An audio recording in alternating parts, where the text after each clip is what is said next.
The time for polite conversation is over, and it's about time the Chancellor, Rachel Reeves, faces the reality of her policies.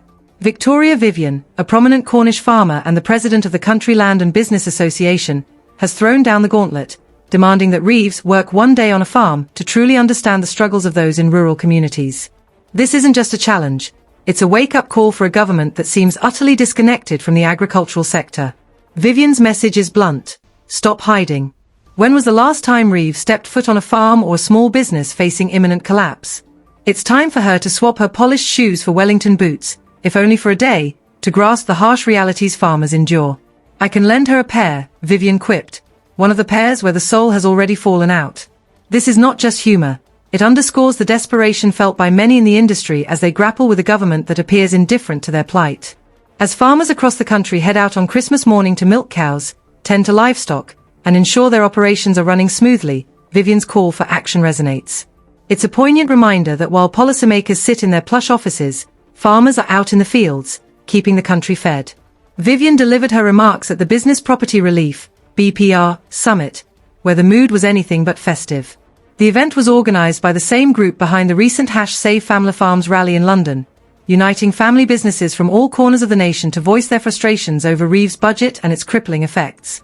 The reality is stark. The changes to Agricultural Property Relief, April, and Business Property Relief, BPR, have sent shockwaves through rural communities.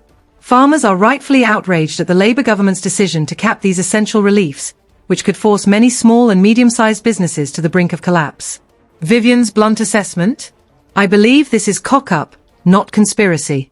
The government's lack of foresight and understanding of the agricultural sector is staggering. What's needed is humility from the Treasury. Vivian implored the government to consult with the very experts in the room who understand how to grow the rural economy. I think we've got this wrong, she said, urging the Chancellor to recognise that the current trajectory is unsustainable. Could you tell us how to grow the rural economy so that it contributes more to the UK? The answer lies in collaboration and acknowledgement of the expertise that exists within the farming community. Vivian's frustration is palpable, and rightly so. The Chancellor, who was elected on promises of growth, seems oblivious to the fundamental principles of running a business. If I had absolutely no experience of running a business, Vivian pointed out, I think I'd seek wise words from somebody else. Instead, what she sees is a government that is more focused on taxation than empowerment. The notion that you can tax your way to growth is not just misguided, it's destructive. The Chancellor's approach to inheritance tax and business property relief has been nothing short of a disaster. Vivian posed a crucial question. Why did the Labour government in 1976 bring in a relief for multi-generational businesses on their inheritance tax? The answer is simple. Because thriving small and medium enterprises are the backbone of the economy. Tax receipts from these businesses far outweigh the short-term gains from punitive capital taxation. The reality is that farmers are already facing a multitude of challenges, from rising employers' national insurance contributions to minimum wage increases and skyrocketing insurance premiums. These burdens could push farmers to the breaking point, leading them to quit altogether. The government's blind eye to these issues is not just negligence, it's a recipe for disaster that could decimate rural economies. If Reeves continues down this path of reckless financial policy, the consequences will be dire. The agricultural sector cannot be treated as an afterthought, nor can it be neglected in favor of urban-centric policies that fail to recognize the essential role farming plays in our society.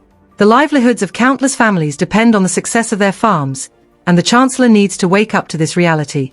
Victoria Vivian's challenge is not just a call for empathy, it's a demand for action. It's time for the government to stop hiding behind bureaucratic red tape and start engaging with the very people who keep this country running. Farmers deserve a Chancellor who understands their struggles, listens to their needs, and fights for their future. If Reeves can't manage that, it might be time for her to reconsider her position.